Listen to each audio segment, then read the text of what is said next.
Halo para penikmat kultivasi ganda dimanapun kalian berada, semoga kalian semua baik-baik saja. Karena pada episode kali ini, kita akan melanjutkan kembali alur cerita manhwa Dewa Iblis Chu episode ke-44, dimana pada episode sebelumnya, Chu Xiu yang niat hati ingin menggenjot Kim Eng Di, tapi Kim Eng Di yang sudah terlanjur kesal karena merasa cemburu, dia malah menyiksa Chu Xiu sepanjang malam dengan mencambuknya.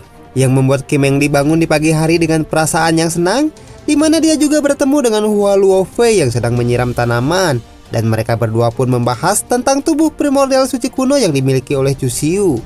Bagaimanakah cara Chu Xiu mendapatkan harta karun langka untuk menaikkan level tubuh primordial suci kuno miliknya?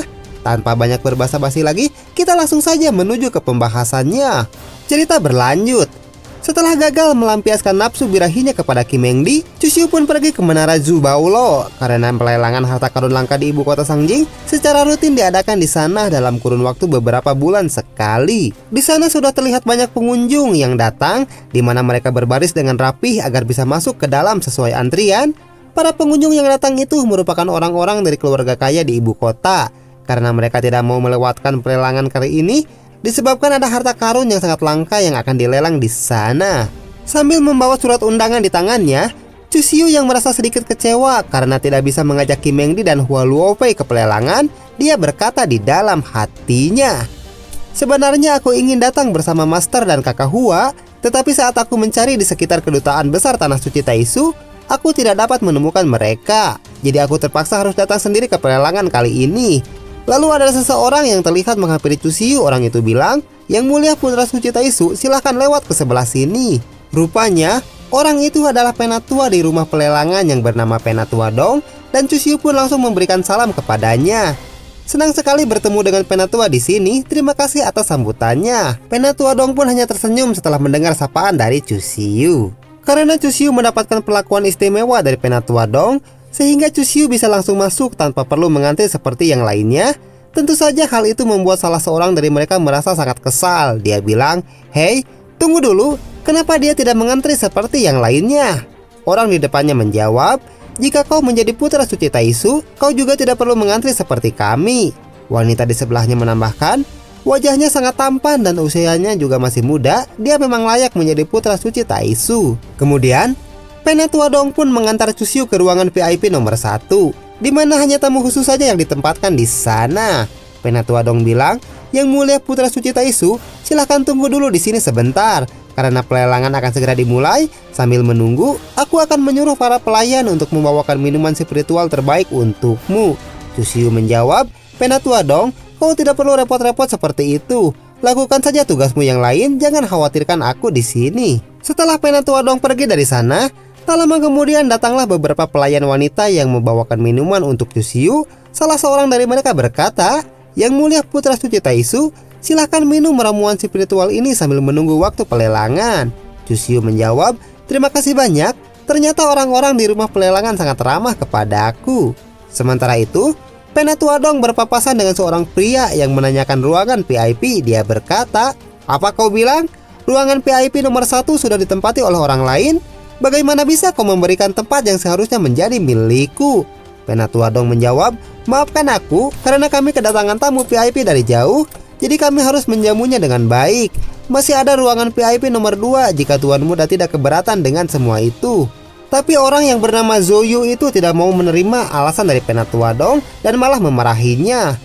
"Saudaraku adalah Zhou Yi, dan dia akan segera menjadi putra suci di wilayah Tanah Suci Taiyi. Siapa orang yang tidak tahu malu dan malah menempati ruanganku?" Penatua Dong menjawab, "Tuan Muda Zhou Yu, yang menempati ruangan VIP nomor 1 adalah Yang Mulia Putra Suci Taisu." Meskipun setelah mengetahui kalau Chu Xiu yang menempati ruangan VIP nomor 1, Zhou Yu tidak peduli sama sekali. Dia bilang, "Memangnya apa hebatnya Putra Suci Taisu? Bukankah mereka hanya dari tempat yang berbeda saja? Apakah kau pikir aku akan takut dengannya?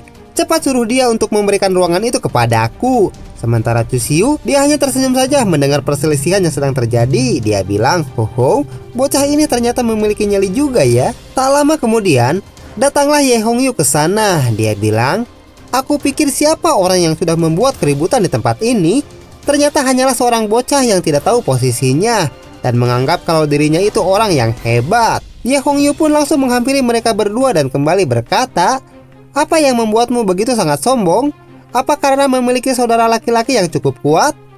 Tentu saja Zoyu pun merasa kesal mendengarnya. Dia bilang, "Berani sekali kau berkata seperti itu kepadaku. Tunjukkanlah sedikit rasa hormatmu untukku." Tapi bukannya menjawab perkataan dari Zoyu, Ye Hongyu malah langsung memukul wajahnya dengan sangat keras sehingga Zoyu pun terpental ke belakang. Saking kuatnya pukulan dari Ye Hongyu, tembok yang ada di sana pun sampai retak setelah dihantam oleh tubuh Zoyu. Ye Hongyu pun mengambil kartu ruangan VIP nomor 2 dan berkata, "Kau pergilah ke ruangan VIP nomor 2 dan jangan ganggu saudara Chu. Jika kau bersikeras mengganggunya dan membuat saudara Chu marah, kau tidak akan hanya dipukul olehnya, tapi kau pasti akan kehilangan nyawamu." Penentua Dong pun berkata, "Baiklah tuan muda, aku akan mengantarnya ke ruangan VIP nomor 2. Kemudian Ye Hongyu pergi ke tempat Cusiu berada, di mana Cusiu langsung mengucapkan terima kasih kepadanya. "Terima kasih banyak saudara Ye, kau benar-benar telah menyelamatkanku." Ye Hongyu menjawab, "Saudara Chu terlalu memuji, kau tidak perlu merasa sungkan seperti itu kepada aku." Sementara itu, orang-orang yang ada di depan, mereka langsung berbisik setelah melihat kedatangan Ye Hongyu ke sana. Orang itu bilang, "Hei, lihatlah, bukankah itu adalah tuan muda ketiga dari keluarga Ye di Zhongzhou?" Temannya menjawab, "Dilihat dari kedekatan mereka berdua, apakah yang mulia putra suci Taisu memiliki hubungan baik dengan keluarga Ye?" Tapi sebelum mereka berdiskusi lebih lanjut, panitia acara pun langsung membuka acara pelelangan. Dia bilang, "Selamat datang para hadirin sekalian. Pada kesempatan kali ini, saya akan memandu acara pelelangannya dan saya akan umumkan pelelangan ibu kota Sangjing kali ini resmi dimulai." Lalu dia langsung mengeluarkan harta pertama pada pelelangan kali ini dan kembali berkata, "Baiklah, kita akan mulai dengan harta yang pertama. Baju besi sutra ini telah menyerap energi spiritual langit dan bumi dan telah ditempa oleh angin dan hujan selama ratusan juta tahun sehingga terbentuk secara alami, dan setelah memakainya, Anda akan kebal terhadap semua racun dan segala jenis proyektil." Panitia acara pun langsung menawarkan harta itu kepada semua orang dan kembali berkata, "Baiklah para hadirin sekalian, silakan buat penawaran untuk harta yang sangat langka ini. Dan peserta dengan penawaran tertinggi bisa langsung membawanya pulang sekarang juga." Cusiu pun langsung melakukan penawaran sebesar 100.000 batu esensi ilahi dan berkata di dalam hatinya, "Aku sengaja melakukan penawaran pertama kali untuk menguji seberapa kaya orang-orang yang duduk di depan sana." Zoyu yang merasa sangat kesal dengan kejadian tadi, dia langsung menaikkan tawaran menjadi 1 juta batu esensi ilahi dan berkata di dalam hatinya, dia hanya menawar sebesar 100.000 batu esensi ilahi. Sepertinya putra suci Taisu tidak cukup memiliki uang untuk pelelangan kali ini. Karena tidak ada yang menaikkan penawaran lagi, baju besi sutra itu pun menjadi milik Zoyu. Dan panitia acara langsung melelang harta yang kedua. Dia bilang, untuk harta yang kedua adalah rumput Zeli Luolan. Setelah menyerap rumput Zeli Luolan, Anda bisa meningkatkan kultivasi Anda menjadi 1,5 kali lebih cepat dari biasanya. Cusiu yang masih mengamati kekayaan para peserta di sana, dia langsung mengajukan penawaran sebesar 200.000 batu esensi ilahi untuk rumput Zeli Luolan tersebut.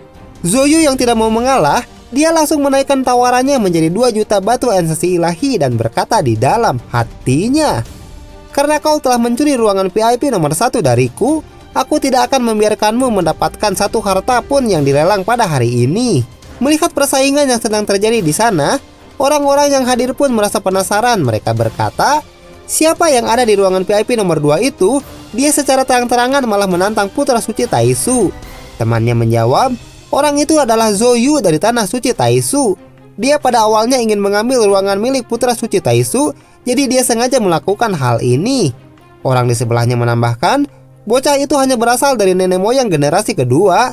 Dia tidak layak disebut sama sekali." Kemudian, setelah Zoyu terus-terus mengambil harta yang ditawar oleh Cusiu, tibalah saatnya ke acara utama. Dan panitia acara pun langsung mengeluarkan harta langka milik mereka. Dia bilang, "Seperti yang kalian semua lihat, harta ini adalah induk besi meteorit. Cakram perunggu di bawahnya entah apa kegunaannya karena belum diketahui, tapi bahannya istimewa dan sangat kuat. Pastinya harta ini adalah benda yang sangat luar biasa. Ayo kita lelang bersama-sama." Orang-orang di sana pun langsung bersemangat setelah melihatnya, dan mereka langsung mengajukan penawaran dari 50.000 batu esensi ilahi hingga 55.000 batu esensi ilahi. Karena orang-orang yang duduk di kursi bawah hanyalah para kultivator biasa yang tidak mempunyai cukup uang.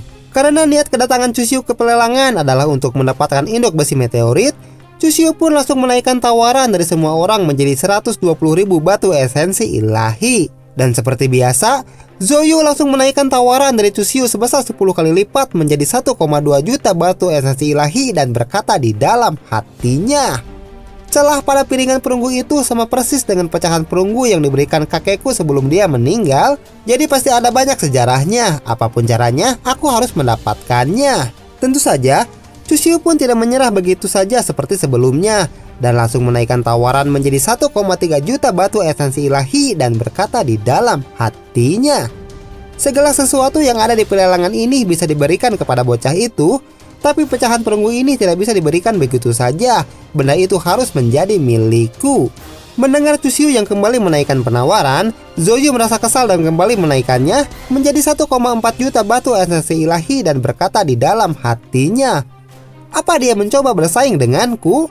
Jika kau punya nyali, terus naikkan harganya. Itu pun jika kau masih memiliki uang di saku bajumu.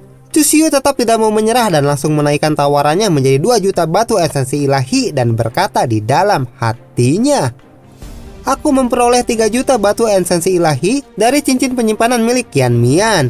Dan aku telah menggunakan 1 juta yang aku belikan dengan bahan terbaik untuk menyempurnakan Gui Yuan.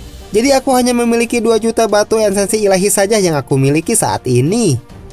Karena Chusyu terus menaikkan tawarannya, Zoyu pun menjadi sangat kesal dan menaikkan tawaran menjadi 3 juta batu esensi ilahi lalu berkata di dalam hatinya, ini semua adalah batu esensi ilahi yang aku dapatkan dari Master. Aku pasti akan dimarahi olehnya ketika aku kembali nanti. Tapi untuk cakram perunggu ini, semuanya itu cukup sepadan. Setelah tidak ada yang menaikkan penawarannya lagi, panitia acara pun berkata, penawaran tertinggi sebesar 3 juta batu esensi ilahi. Apakah ada lagi yang mau menaikkan penawarannya? Tapi orang-orang yang duduk di kursi depan hanya diam saja karena mereka juga tidak memiliki cukup uang untuk mengalahkan penawaran milik Zoyu. Sama halnya dengan Chusyu, dia juga hanya terdiam tanpa berkata apa-apa. Meskipun terlihat Chusyu merasa sangat kesal setelah dikalahkan oleh Zoyu di pelelangan kali ini, sementara orang-orang yang ada di sana pun berkata, apakah Yang Mulia Putra Suci Taisu tidak akan menaikkan tawarannya lagi? Ternyata bocah dari Tanah Suci Taiji tidak bisa kita remehkan. Temannya menjawab, habislah sudah, Zoyu sudah menyinggung Yang Mulia Putra Suci Taisu kali ini. Kemudian, panitia acara pun mengumumkan pemenang pelelangan kali ini. Dia bilang, baiklah, Tuan Muda Zoyu berhasil mendapatkan induk besi meteorit ini dengan harga 3 juta batu esensi ilahi.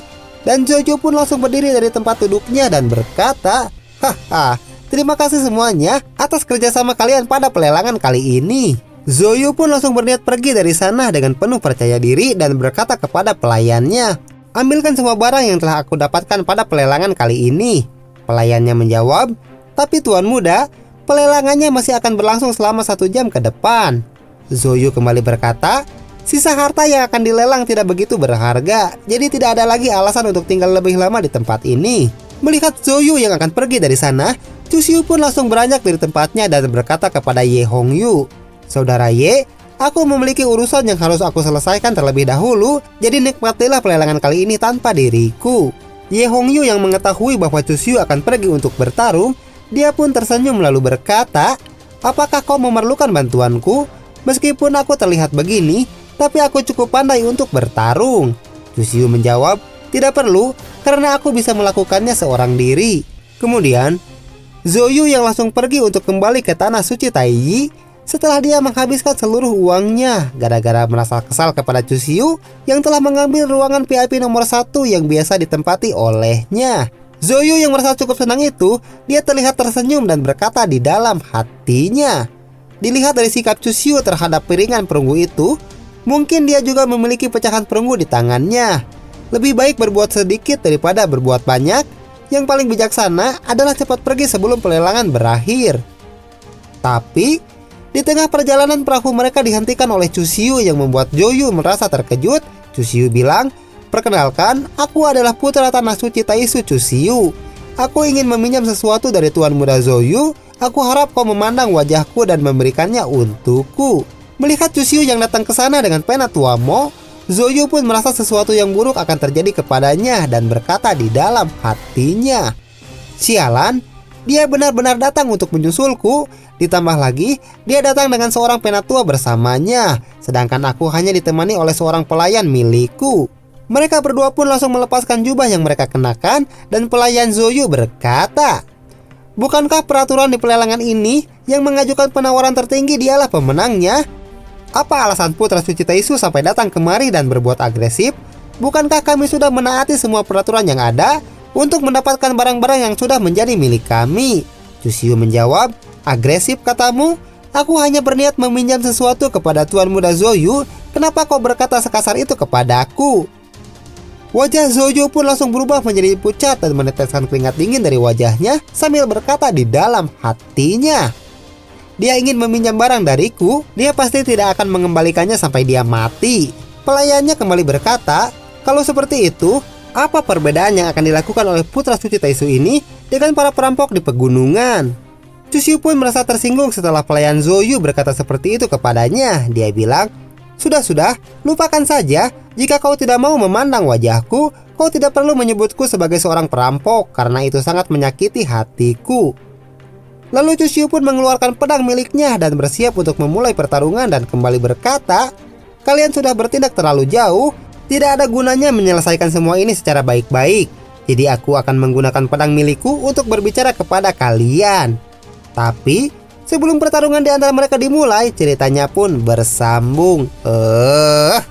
Waktos naseep. Sakitu halanya pemirsa, enggak tepang nih di sana kesempatan.